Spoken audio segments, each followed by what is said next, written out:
If you're experiencing pending transfers on WhatsApp, it can be frustrating. This guide will help you resolve those issues quickly and easily. Step 1. Check your internet connection. Ensure that your device is connected to a stable internet connection.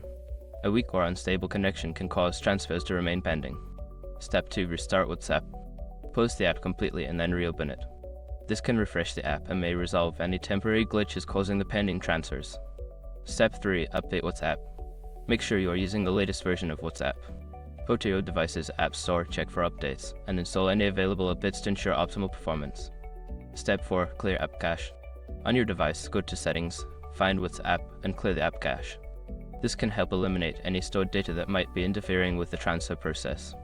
Step 5. Contact support. If the issue persists after trying the above steps, reach out to WhatsApp support for assistance. They can provide specific guidance based on your situation. By following these steps, you should be able to resolve any pending transfers on WhatsApp. If problems continue, don't hesitate to seek further help.